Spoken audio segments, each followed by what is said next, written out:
for joining the Ohio AAP Parenting at Mealtime and Playtime training. We want to thank the Ohio Department of Health for their collaboration and support with the Parenting at Mealtime and Playtime program and these wonderful trainings that we are going to be putting on this year. I know a lot of you have attended our trainings in the past, and we're excited to share this new information with you all. Dr. Sarah Adams, the medical director of Rpmp, will be presenting, but prior to that, I'm going to go over a few housekeeping items. I know everyone is up to speed with Zoom now that we are in the virtual life, but please keep your lines muted and your cameras off during the presentation, and use the chat box to ask questions, comments, and discussion as well. The speaker has no disclosures and no off-label products to be discussed, and there will be one CME credit and an MOC Part 2 credit available for participation. Please take the pre-survey evaluation if you have not done so already. I have put it in the chat box, but I will put it in the chat box again. And then at the end, there will be a post-survey evaluation, and you will need to complete both to receive your certificate and your credit for attending. Just a little background on the Parenting at Mealtime and Playtime program.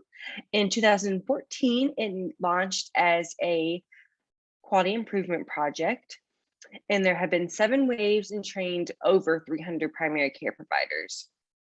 This past year, Rpmp transitioned to an educational-based training. This includes educational webinars, live and recorded, new and updated Rpmp resources. We have new handouts coming soon, so please be looking for those. And then we have a Rpmp toolkit that we have been trying to get out and help practices implement into their offices. And then all of these resources provide extra education to assess and address obesity and educate on nutrition and activity. And you can visit our website listed there. And then we have 3 more trainings after this one, because our annual meeting is now virtual. You can register for our training on October 30th. That is a Saturday at 10:15. We will be speaking about healthy routines, fast eating, and overeating after school. Our annual meeting foundation luncheon is also open. It's virtual as well. If you're interested in registering, please go to our website to find out more information. And then we have 2 more trainings coming up in 2022 on nutrition, mindful eating, and then eating disorders and perception of food. So we are excited about those as well, and we'd love for you to join us. And some other trainings that we have coming up on some of these topics are our first one is in September. So we have some on vaccines, lead, and obesity, and the trainings and dates are listed there on the side. And if you're interested in registering, the registration link is there. And then this is some of our Rpmp resources that we have available. We have handouts up to age 5, and we're working to expand to age 10 this year, and even further age groups next year. So please be on the lookout for those handouts. You can access them on our website at Rpmp Resources. And then you can also download our Rpmp mobile app on the App Store or Google Play and access all the resources there, as well as videos, push notifications, anything that you need. So please check that out, download it, and share it with your families. And to register for our Rpmp toolkit, the link is here, and I'll also put it into the chat box. Please register for this. It's a great resource, not just for primary care providers, but also for home visitors and community health workers. We really want to get this toolkit out and disseminated throughout Ohio. So please register. And now I would turn it over to Dr. Adams to get started. And like I said before, please put any questions, discussion, comments into the chat box, and let me know if you have any questions. Dr. Adams? Dr. Adams, you're muted. Hello, let's try that again. Take two. Good morning, everyone. Thanks for joining us.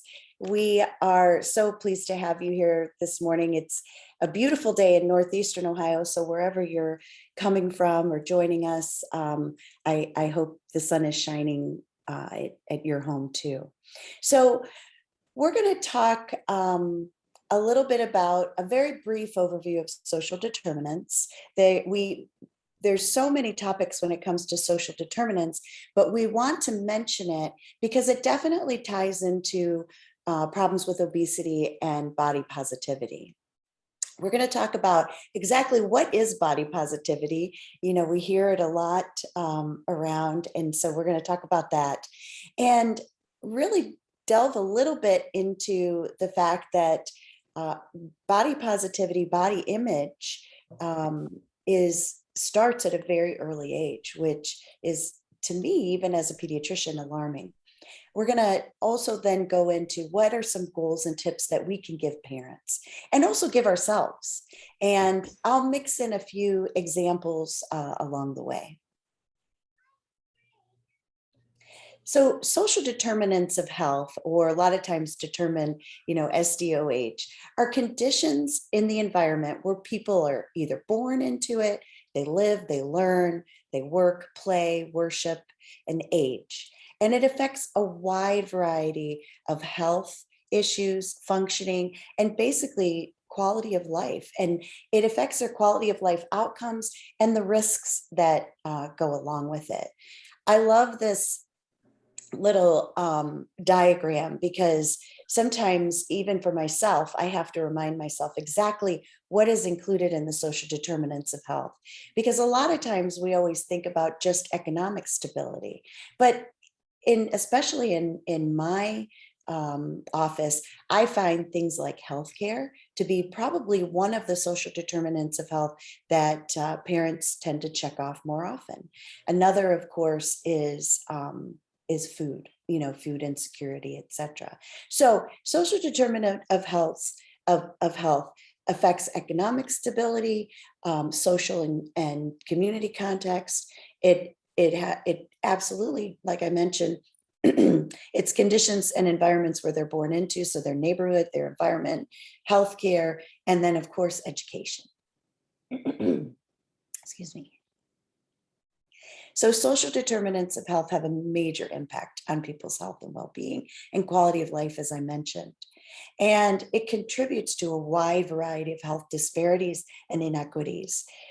One of the biggest concerns, as I mentioned, other than in healthcare, is access to nutritious foods and physical activity opportunities. Now, when people don't have access to, grocery stores that have healthy foods, they're less likely to eat good nutrition, right?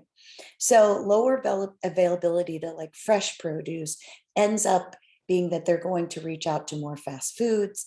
And if they don't have access to recreational opportunities, which I'm not just talking about like going somewhere to get physical activity, but also safety in just walking around their neighborhood, right? I tell people all the time, one of the best ways to get physical activity, or at least to get started, if you really are not a very active person, is just start with 10 minutes of walking a day. Well, if they live in an environment or a neighborhood where that's not safe, that's definitely going to be a roadblock.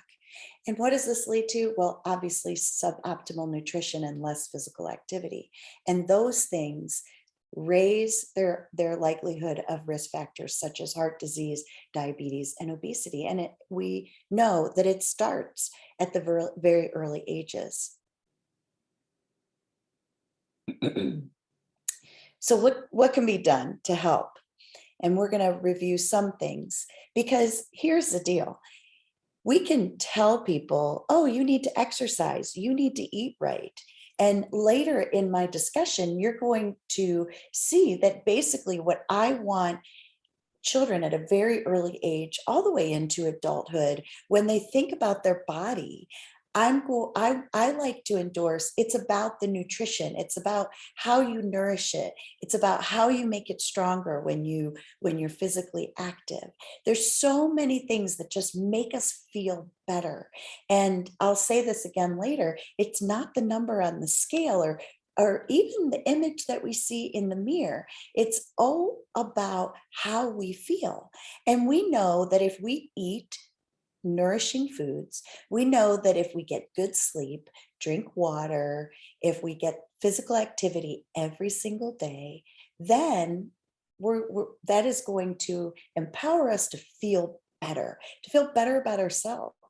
I don't know about you, but if I go somewhere and definitely, like a fair, county fair or something, and I love fair food, but I don't eat it all the time.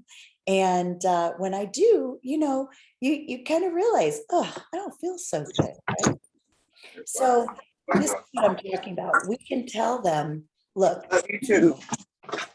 hello, we could tell them, look, you can, you need to eat right, you need to exercise. But if they don't have access to this, it's just, we're not really helping them at all. Next slide. So first and foremost, education is probably the most important thing. And identifying with them that, look, if these things, as simple as they may sound, and maybe not as easy to access, they really do make a big difference in, preventing the risks that I mentioned earlier. And so one of the things that we can try to look for is, first of all, making sure that we are counseling them, and not just saying eat right, exercise, but actually giving them tools, giving them ideas. And when I do that, I don't bombard them with like everything, like, oh, you need to exercise 60 minutes a day, and you need to eat 4 to 5 fruits and vegetables at a minimum, and drink 64 ounces. I mean, it's just like, when they're not doing any of that in their life, it is very hard to do it all at once, because guess what's going to happen? It's going to be difficult. And if they don't have access, they're going to feel like a failure. And so we want them to, start slow and just say, talk with parents and just say, or any provider that is taking care of the children, what's one thing you think we can do to get a step forward through good nutrition and exercise, and really just kind of take it one thing at a time. And then, celebrate that when they achieve that, and then add to it like building blocks. Urban development is very important to increase access to health and safe physical opportunities. Examples are like creating parks and bicycle paths. There have even been such thing as community gardens, where people can go and help with the gardening and the planting and the care, and then they have access to these fresh fruits, vegetables, and herbs to their access. And I'll tell you, it's a great way too to teach kids how to eat healthy, because when they buy in, when they're physically and mentally involved in it, they're most likely going to want to give it a try. And then mobile markets. Next slide. So first and foremost, education, as I mentioned, is very important, but we need to ask. We need to find out. Parents are less likely when they come and see you to, say, I can't make all the ends meet. In other words, I don't have enough money or resources to get me through the whole month to have the food that I need, for example. So asking patients and parents and any provider that cares for others about these social challenges, but we need to be sensitive and we need to be caring. And when you ask, we need to be prepared to help them. So obviously, knowing that they're struggling in one way or another is definitely the start. Educating them, as I mentioned, on nutrition and exercise, but then we need to be able to give them solid resources in order to for them to make a change. So referring patients and helping them access benefits, support services that are legit and easy for them to access, and improving that access and quality of care for those hard to reach patient groups. Using clinical experience and research evidence to advocate for those social changes. Because like I said, it's one thing for us to tell them, it's another for them to be able to access it. And then it's even more empowering when we explain to them, really why this is a good thing for their families. Next slide, please. So knowing about local referral resources for specific social challenges is so important.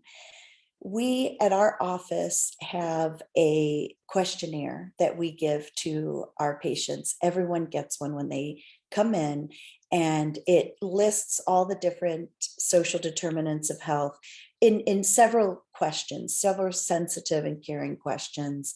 And then we review them, and we have resource packets prepared for each one of those different social determinants to give to families to go over it with them. But again, it's really important that we also take a pulse of what their specific needs are versus like from a generic questionnaire, but also their motivation for change or motivation to access these resources, and then help them to understand the importance and take it step by step. Like I said, if you give them too much to do at once, I'm sure we've all experienced that. It's very overwhelming. And then like I said, either you're not going to even do it, or you're going to feel like a failure because you couldn't do it all. So growing numbers of clinical decision aids, practice guidelines, and other tools are now available to help physicians and allied healthcare workers address these social determinants in their day-to-day practice. When it was first introduced to us in our practice, I'll be honest, I knew it was important. I knew it was absolutely important. But my first thought was, how are we going to do this and still get through everything else we need to do in that short amount of time? But I learned that with these tools, with these guidelines, with the resources, it's really a lot easier. It's quick. It's not as difficult as it may sound. And if it's extremely overwhelming, give them a tool, give them one thing to start with, and then follow up.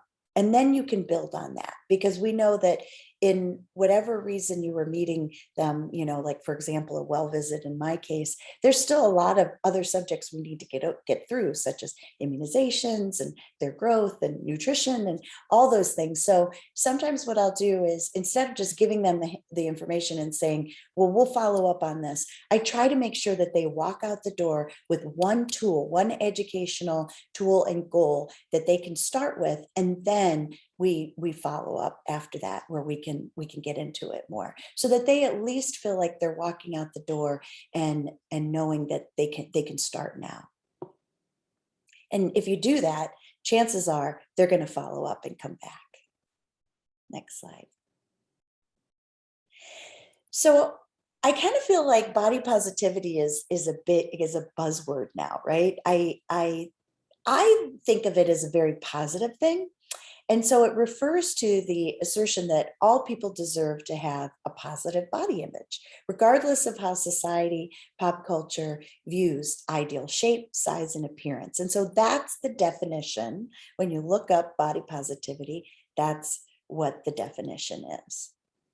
Next slide. So it's about appreciating your body in spite of flaws. I love this girl. She hugs herself. Feeling confident about your body, loving yourself, and accepting your shape and size. So often it's, especially middle schoolers, I don't know about you, but middle schoolers, but also early education too, because kids grow at different sizes. And we know that because we're all caretakers for children. And it's amazing, even as a parent, when I would go to like the choir concerts, and I think, wow, some kids look like adults already. And, or I'll hear parents say, my child is like the smallest kid in the kindergarten class. And it's just realizing that we just need to accept our body, our shape, our size, and that's what body positivity is really about. Next slide. So, this body positivity movement, or whatever you want to call it, and I think that we have to be sensitive to that too. You'll see in a later slide, I actually endorse more body neutrality, but I like the word positive. So, but you have to be careful when you're talking with families, and you want to make sure that what you're really trying to say is that, you know, it's our body, our shape it's neutral. Okay. It's neutral. It's the thoughts and the views. That's why I said challenging how society views the body.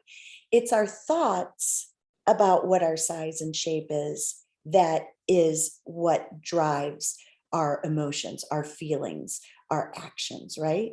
So, body positivity, one person could say, actually, what we should be saying is body neutrality. And again, let me say it again, because sometimes it's a hard concept to understand. But when kids stress about their body, about their weight, about their size, or compare themselves to others, it's their size, their shape, their hair color, their skin color. That's neutral. It's neutral. It's the thoughts that they create about how they look that is what we need to help them with. So it's challenging, like I said, because society tells us this is what you should look like. This is what your hair color should be. This is how you should look in your clothes. So what we want to promote is acceptance of all bodies and helping children build confidence and acceptance of their own body and addressing these unrealistic body standards.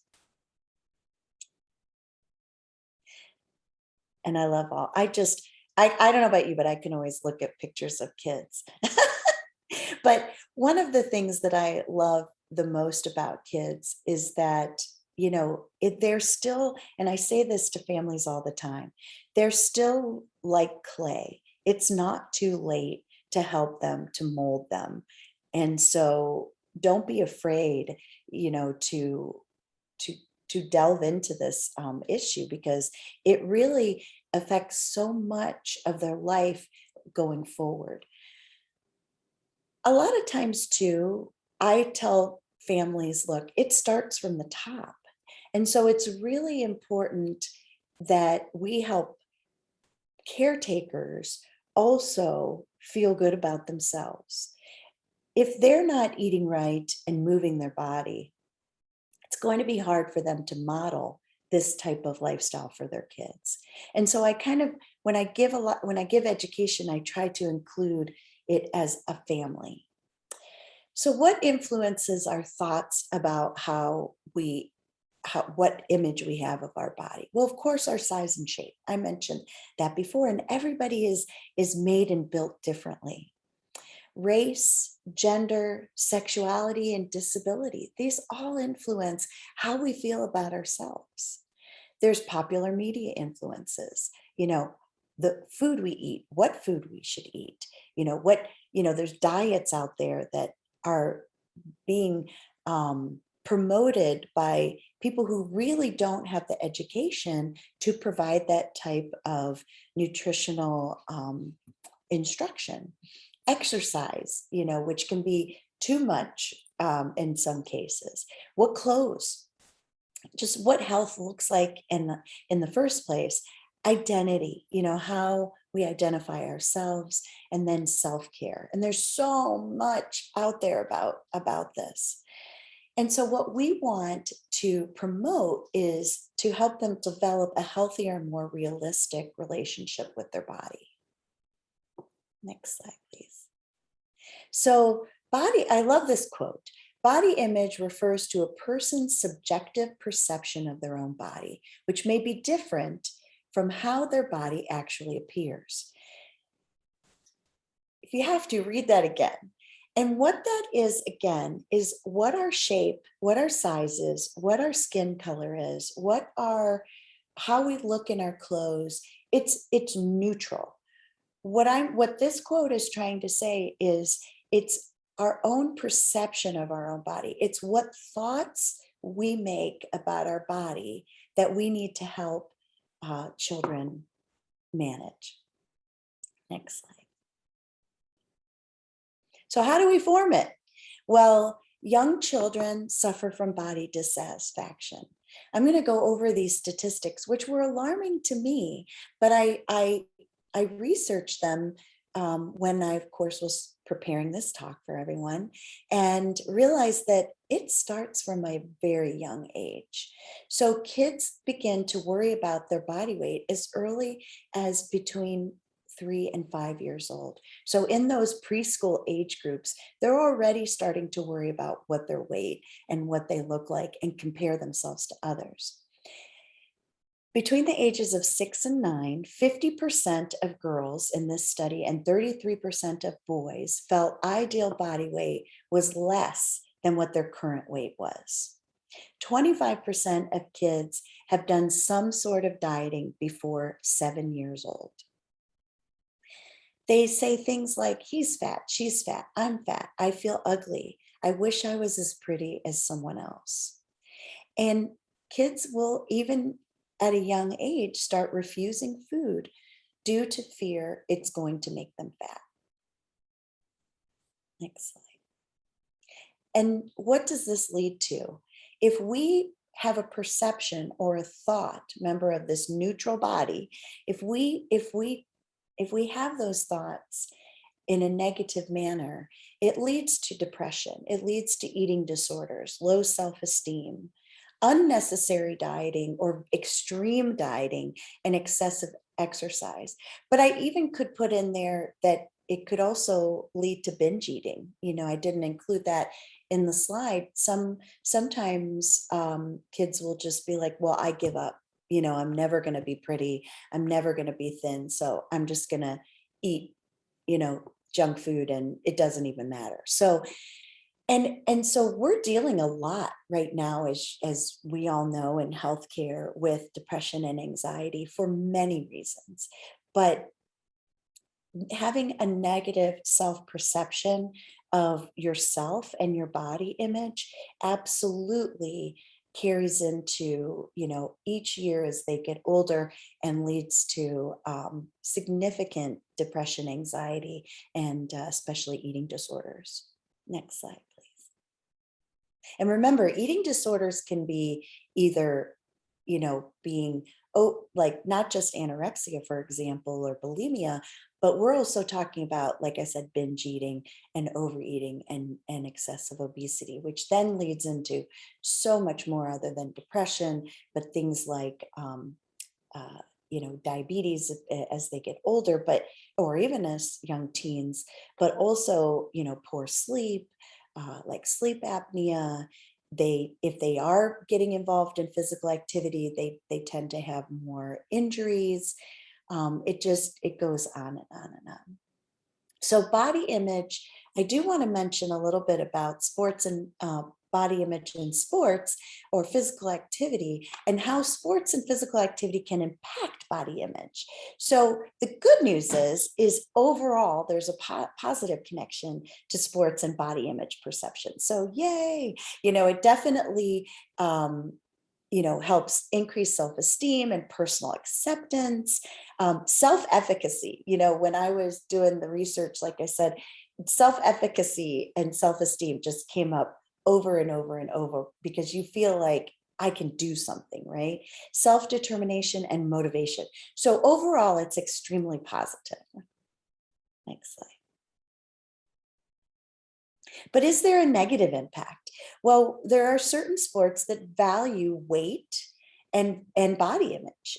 And there's even competitive sports that are actually judged by their body leanness and movement. So those are things like ballet, gymnastics, figure skating, diving, of course, running, wrestling, because these kids either need to gain weight to be in a certain weight class or lose weight to be in a certain weight class to wrestle. And so they will, excessively diet to lose the weight.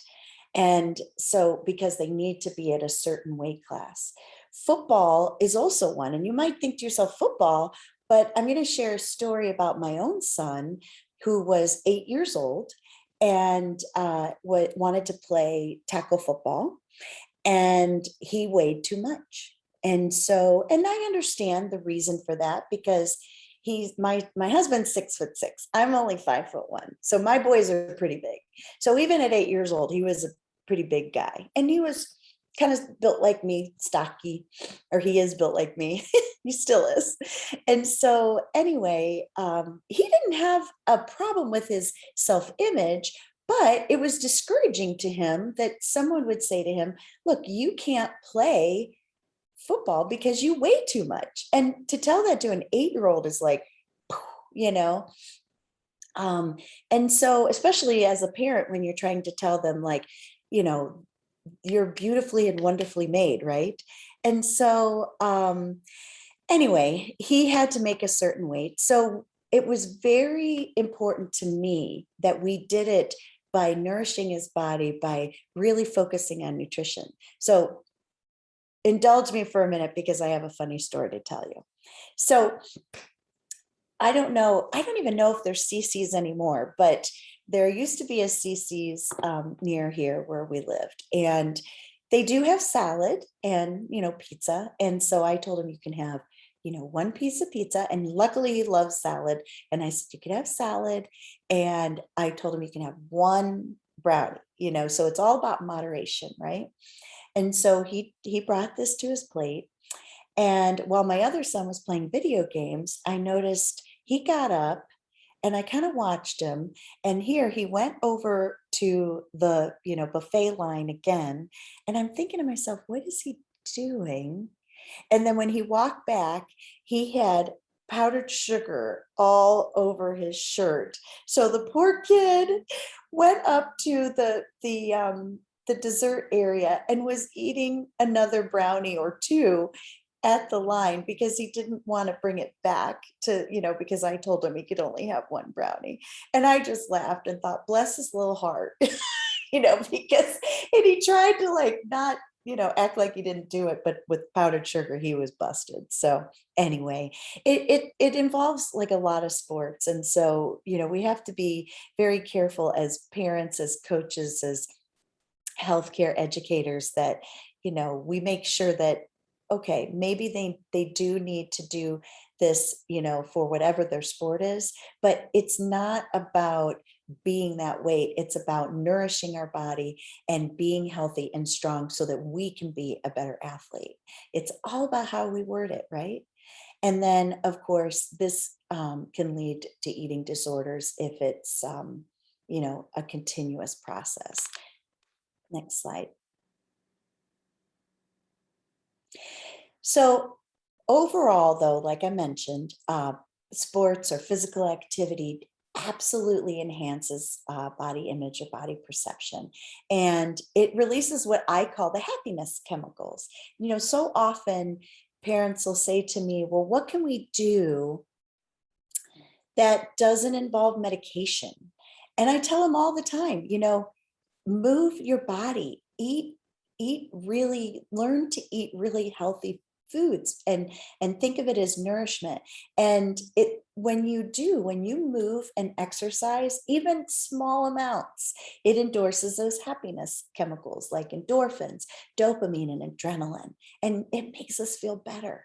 And it improves fitness. It improves our ability, our body capabilities. And again, that self-efficacy where we feel like we are empowered and able. Next slide. So healthy body, self-care, and that body neutrality, as I mentioned, we want to say what this is about really is doing things that make you feel good in the body you have. So eat healthy meals because they fuel your body and mind.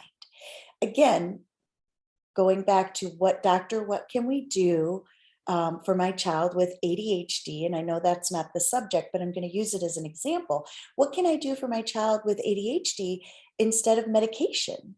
And I tell them, eat breakfast because a healthy breakfast, and drink some water right away in the beginning of the day, because studies have shown that if you eat something, and it doesn't have to be a big breakfast, but if you eat something in the morning, it the children do better in school because they have less mind fog, and they can concentrate better. So again, it's all about fueling your body and your mind.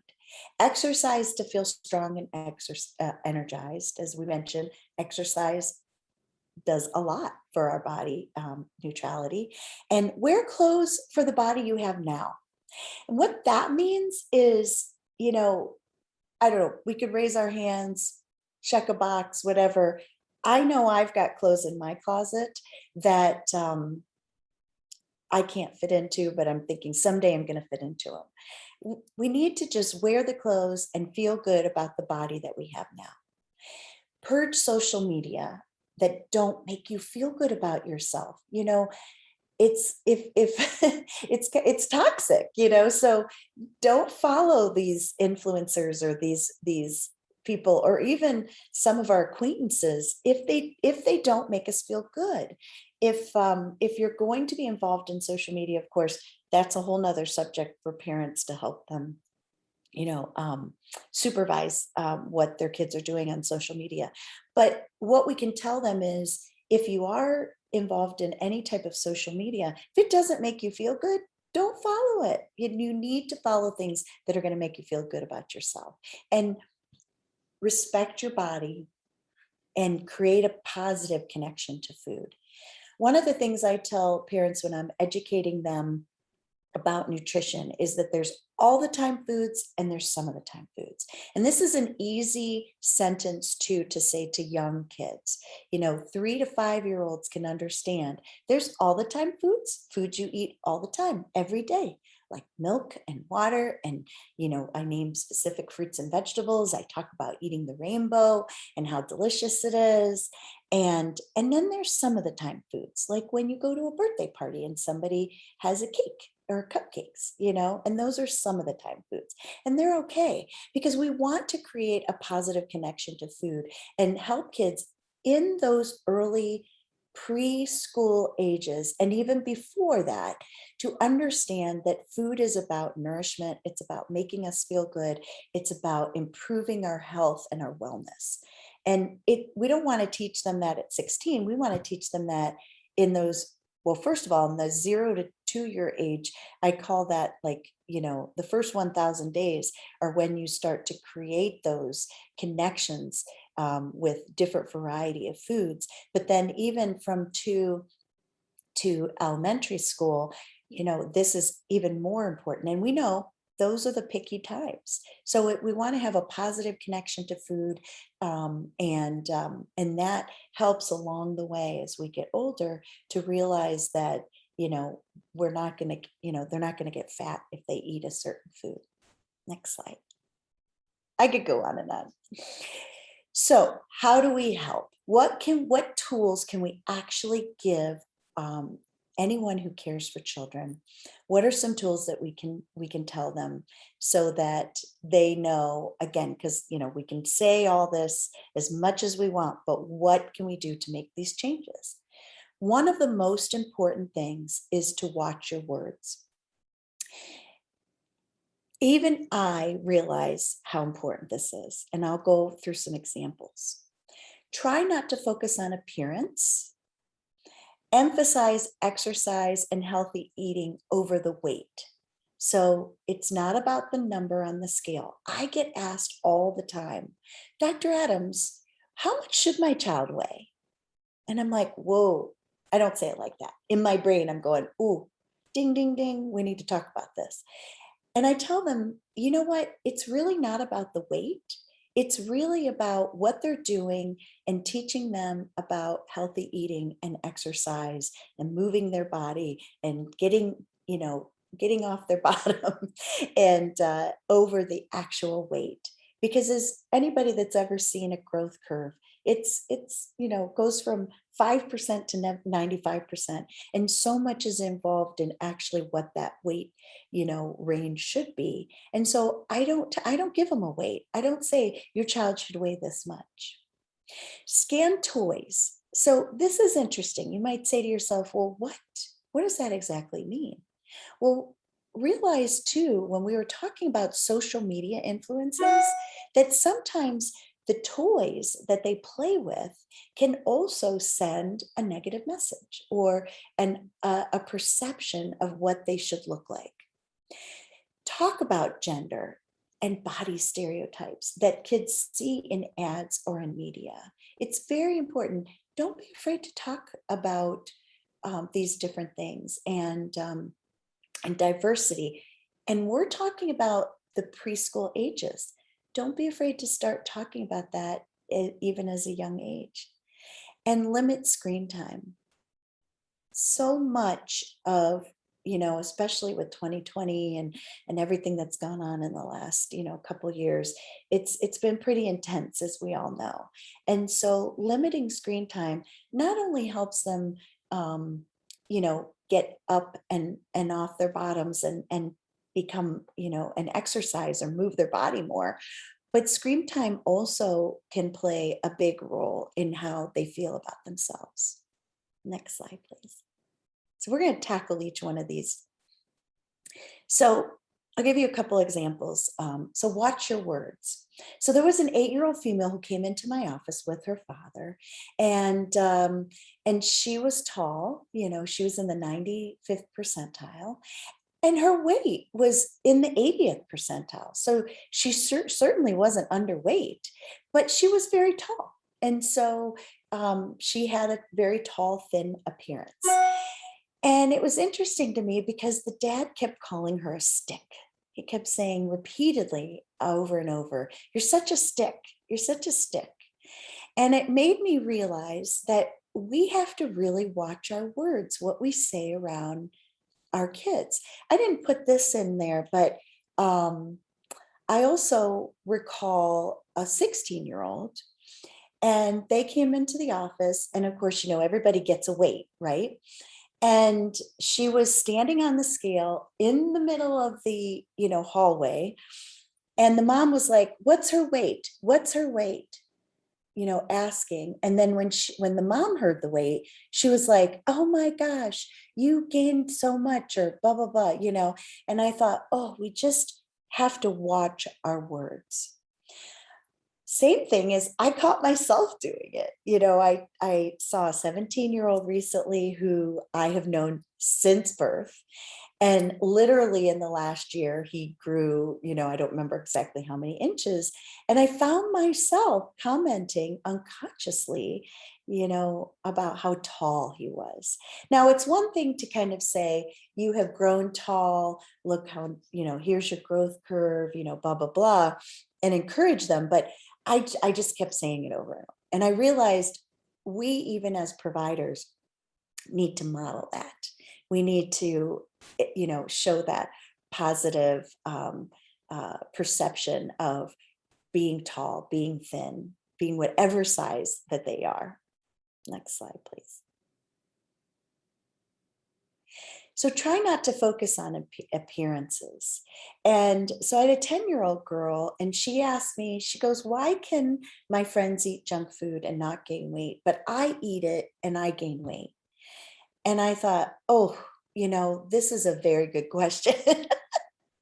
And, in the old days, we would always think, oh, it's their metabolism. And I'm not saying that it isn't, but there's so many factors we all know that affect this, And I think back of what my mom used to say, and that was, she would say that person is thinner, because I remember having the same discussion with my own mother. It's like, why can she eat? My friend eats everything she wants, and she's so skinny.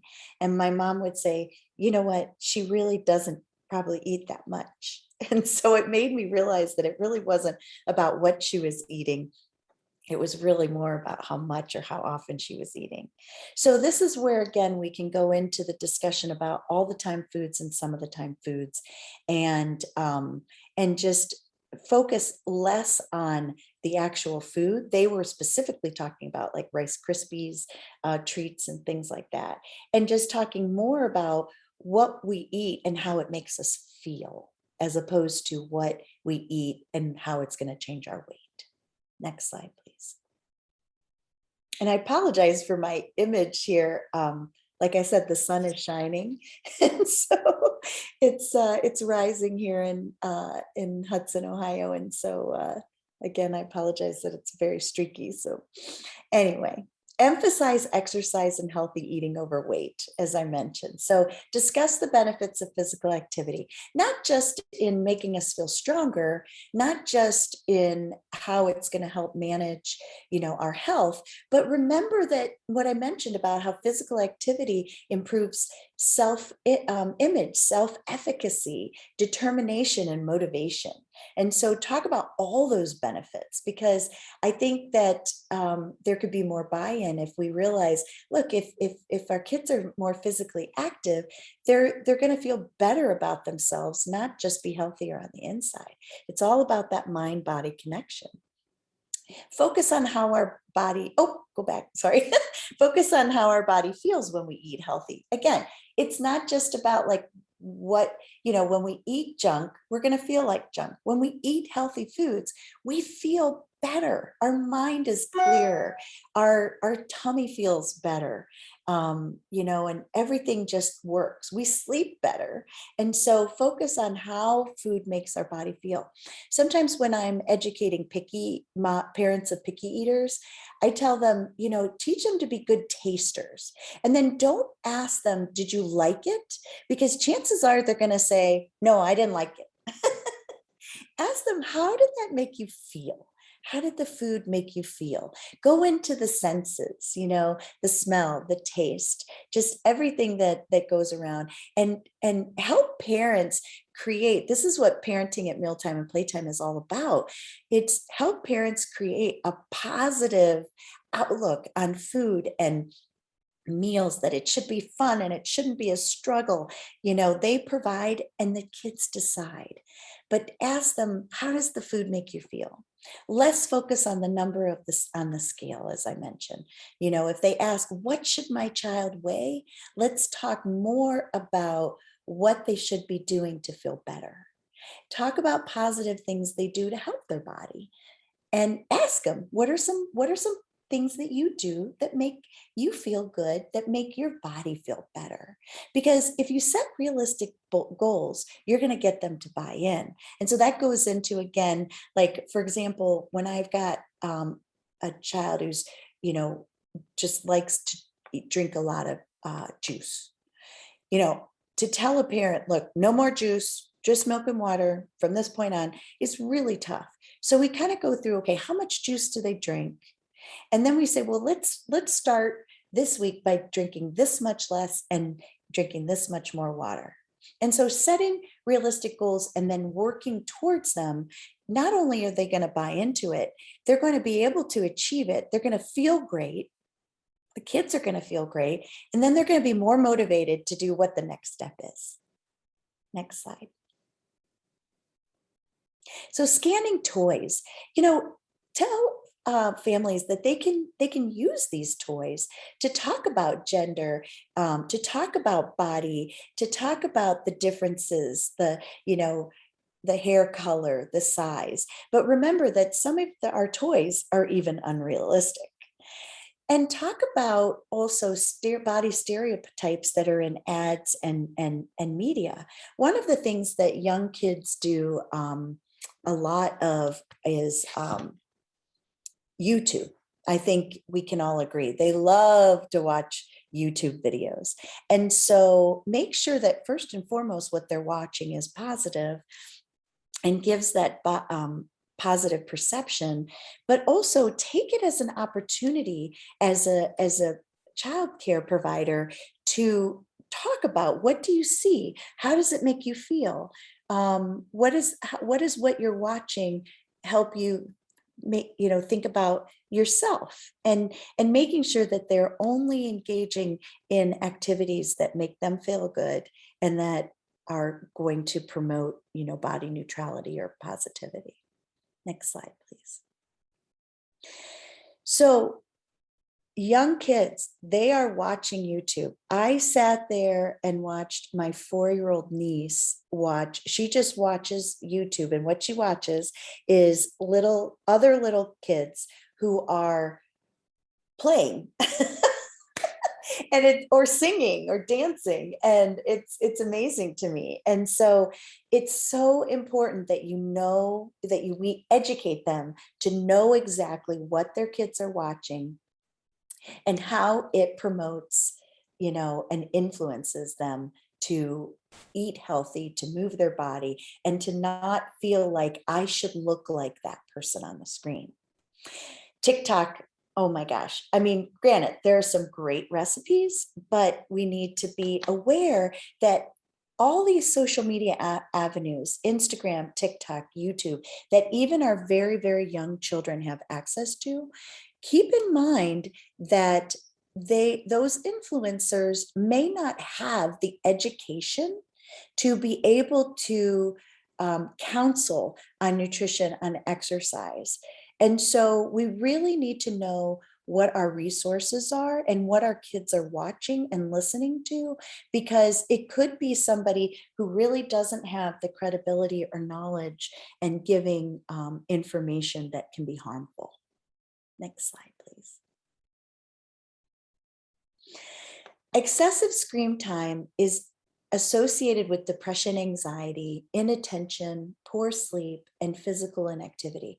I don't think I'm telling you anything that you don't already know, but it is absolutely, to lack of a better word, it's a pandemic right now, is screen time.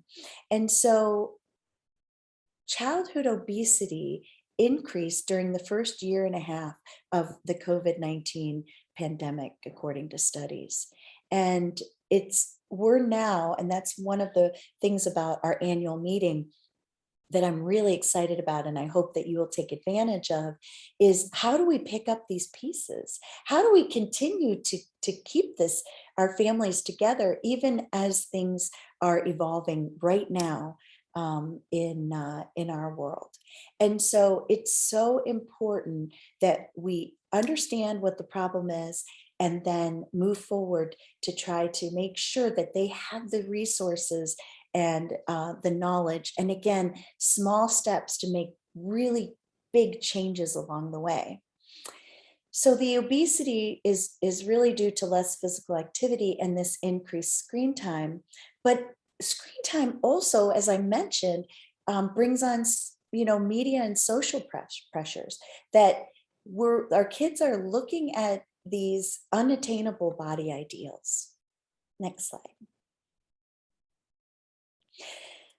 Before I go into this one case, again, I want to emphasize, the kids are going to, parents, they're still going to be looking at TikTok and YouTube and Instagram because their parents are doing it, right? So we can't say don't do it. But what we want to tell them is guide them in how much screen time they should have. And at a younger age, for the older kids, I try to tell them no more than 2 hours and in a day that isn't educational. And so, but it's even more important for those younger ages. Not only should you limit the screen time, but I tell parents, be involved in their screen time. Sit with them, talk about what they're watching, so that you're influencing the families are influencing what their child thinks about what they're watching and listening to, versus who's on the screen is influencing their mind and their body. This was a really important case to me of a 16-year-old who had abnormal weight gain in this past year due to virtual learning and lack of physical activity. She actually is a softball player and plays volleyball. But as we know, I mean, sports are back, which is great. But last year she couldn't play her sport. And so she's really gained a lot of weight. Now she's back into her sports, but feels very inadequate because of her excess weight. And she came to my office with significant anxiety. And now that she's back at school, what she does is because of how she perceives her body, she also perceives how others see her, and she leaves school, isolates herself, goes and gets fast food and eats in the car because she feels that she is not, people will look at her, or that she does not feel worthy of eating. And again, it's changing that perception of food. Not only is she socially isolating herself, which is making the anxiety and depression worse. She's eating fast food, which of course is going to make her feel junky right on the inside. And she has this perception of food that she's not worthy to eat it. And so we're working with her, again, very small steps to help her realize that it's again about how the food makes you feel. And the more you start to eat foods that nourish your body and make you feel better, it's not about the weight, but you will just feel good, and you won't have that perception that I'm not worthy. But this isn't easy. This is a much more difficult case. And we're gonna work with her and get the resources for her and the education. But I wanted to leave her with a couple tips before she left my office, instead of just saying, well, we're going to get you into therapy, we're going to get you into an eating disorder clinic, we're going to do this, do that. And with this child, I focused to start with water and how much water, because when you drink water, it helps our digestive system, it helps our mind concentrate. That alone makes us feel so much better. And so we talked about how much water she should drink and how she can increase that through the day.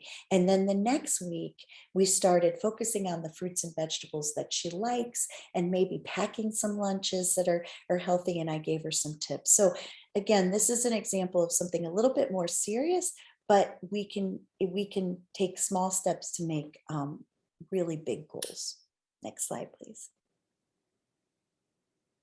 So I want to leave you with some quotes, and that is that I saw that I thought were very inspiring. So, dear body, you were never a problem. There was nothing wrong with your size. You're good enough already. Love me. And that just gives me chills. In a world where you can be anything, be kind to yourself. And stop trying to fix your body. It was never broken. And so let's together help our children, starting with those young ages, because we know already they are starting to feel bad about how much they weigh and that they should weigh less, and starting to make them realize that their bodies are not broken, and that what we want to do is encourage them to nourish and move their body so that they feel better. Thank you guys so much. This is I mean, I get charged when I talk about this, because it really is all about that. Obviously, I'm not sitting here skinny, but I know when I eat right and I move my body, I feel good and I feel confident, and in the clothes and the things that I'm wearing in my own skin. So I'd like to know if you have any questions, but I also want to hear from anyone who has had situations that you'd like to share with the group and maybe we can kind of talk about that. Or maybe there was something that you did in your practice or with your families that maybe everyone else can learn from. So I'd love to open it up to anybody that would like to speak or have any questions. And Alex, I'm going to let you facilitate that if that's okay. Yeah, that would be great. At this time, if you have any questions or would like to share any family or patient um, stories, please feel free to unmute and ask your question, or you can ask your question in the chat box as well. I know there was a question about what resources that we do give families. A lot of it depends on where you live locally. So I would find out like about mobile markets, community gardens, as I mentioned, um, you know, and we have somebody in our office specifically who we call our champion for social determinants of health. And she has put together packets for us. So depending on, what their needs are, we have like, these are some local daycare, or not daycare, but childcare opportunities. These, and we're talking about for, excuse me, for all needs, depending on whatever their socioeconomic status is. We talk about, we have packets that are specific for food insecurities and where they can access healthy foods. And we also have another packet, and I think it might be involved with the food one too, about safe parks, or even we have some information on things that they can do inside the house. We had a wonderful speaker last year that is still on our Rpmp resources that talked about indoor activities. And I have to tell you, I've used them with my three, when I was helping my sister babysit the 4-year-old and the 6-year-old, and it was raining, and I'm like, excuse me. And I walked in, and they're on their pads. And I said, we're putting down the pads and we're going to do some fun inside activities. And so having those things kind of available. And those were all, we got those online, those resources to do fun inside activities. And so even if like their neighborhood is not safe, there is some things that families can do together. And so, like I said, you need to kind of look at what you have available locally. And if you need help with that, reach out to us, and we would be happy to help. Because again, one of the concerns are kind of those hard to reach counties. Any other questions? I'd really love to hear from anybody who had, a situation where they did something that they felt really good about. Okay, so I'm reading one. 11-year-old granddaughter gained 20 pounds. Yes, hiding. So to everyone, if you're reading in the chat box, that she was hiding foods and snacks in her room, and she was eating when she was alone, and she doesn't want to focus on the weight. And I think that's wonderful. And so what can she do to help with this approach? That I've heard that before. Your 11-year-old granddaughter is it's very common. And again, it's kind of like the 16-year-old girl who went out to eat her fast food. And so one of the most important things is, again, accessibility is so important. And so helping mom understand and help her say, look, if you're hungry, let's talk about what you can eat and let's make those available.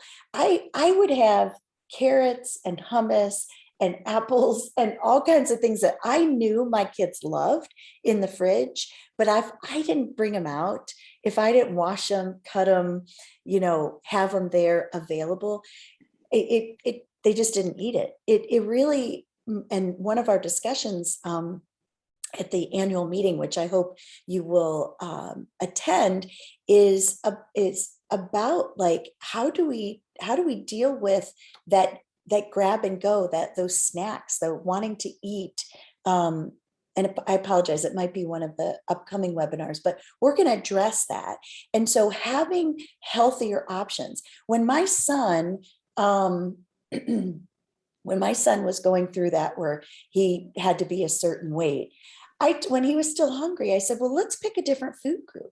If you've already eaten an apple, how about some yogurt? But it's having those foods available so that they can eat it, because it's much easier to grab and take the chips into our room. So I would also, encourage them to, either have it up in a way where she can't access it, or easier said than done, in a very caring and sensitive way, try to encourage them not to even have the food in the house. Or but again, I don't want to build a negative association to food. So it can just be about educating, like, look, it's not bad to eat chips. It's just something we shouldn't eat all the time. Again, all the time foods, some of the time foods. And so when she sees the pediatrician, ask about what can we do to just feel better versus what should her weight be? Because when they're young like this, we don't really want to put them on a diet. We want to watch them grow into their weight. So yeah. And somebody commented, also ask why she needs to hide the food, what she feels the food does for her. Absolutely. Like, does it make her feel safe or happy? And what are some other ways that can help her, make her feel that way? I love that. So instead of focusing on food and eating, because yeah, I'm sure that we all know that, what do we call them? Even comfort foods. We've even labeled some foods as comfort foods, And so I love that. Thank you so much for mentioning that. It's talk about other ways, that will release those happiness chemicals. Now, I talked about exercise, but other things that release happiness chemicals, playing with the dog or a cat. So petting animals, giving someone a hug releases those chemicals. Taking a walk. But, and so, yeah, talk to her about, again, food is just like body image. Food is neutral. It's what we make ourselves think about the food that everybody struggles with.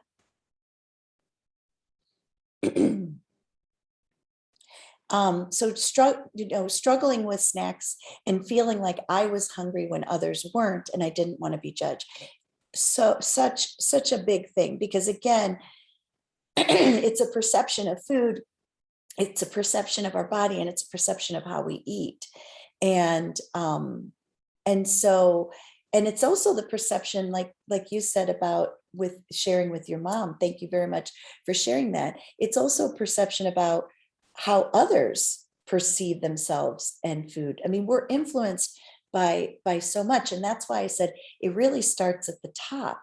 And so I like to work with families as a whole. Even though I'm not a family practitioner, I know that if mom is, struggling, or dad is struggling, or grandma is struggling, whoever's caring for these families, that unless we can help them, they're not going to be able to help their kids. And so it is, I think, I love the comment that you made about asking the child, how does it make you feel when you eat that?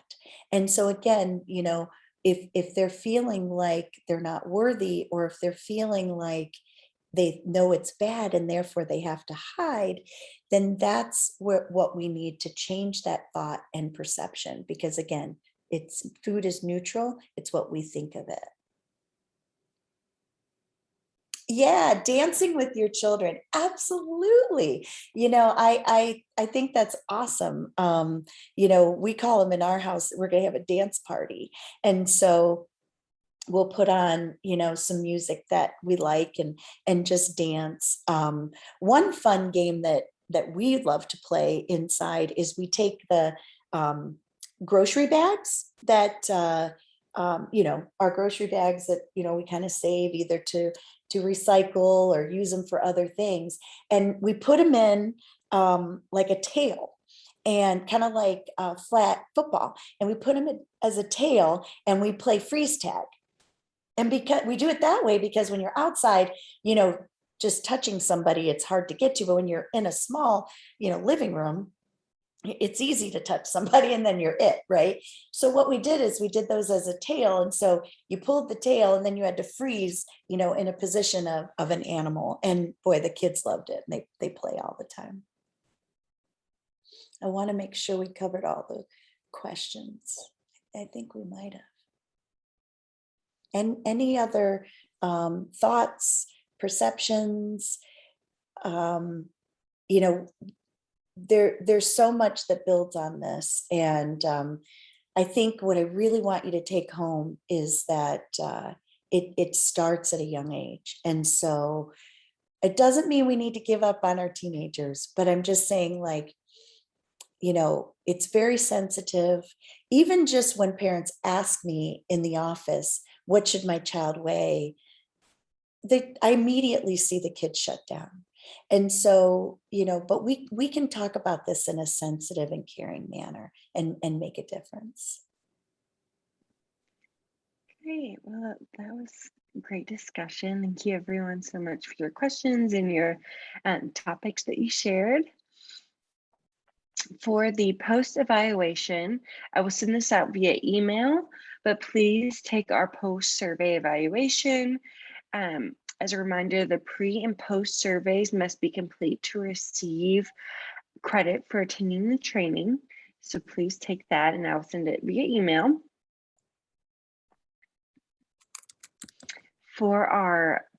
Just want to go over our Rpmp resources again.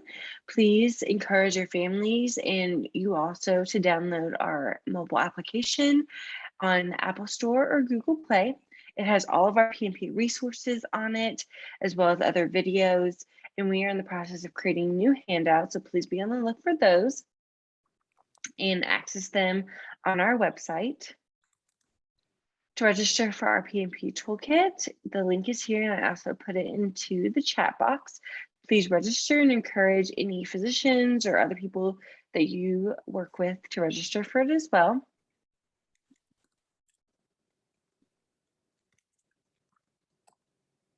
And then if you have any questions, please contact me via email or via phone. And we would love to have you for our next training during annual meeting. You can go to our website and find out more information about that, as well as register with the same link that I had sent you before. And I will go ahead and post the post survey evaluation into the chat box. And please let me know if you all have any questions. And we hope you can join us for the next training. Have a wonderful day. And please email me with any questions that you have. I'll be sending out all this information and the recording in a follow-up email along with the slides. Have a great afternoon. Yes, thank you everybody for spending some time with us this morning. And let's we want to work together. So if there's anything you need, please don't hesitate to reach out. And thank you again to ODH for their support. Yes. Thank you, Dr. Adams. Thanks, everyone.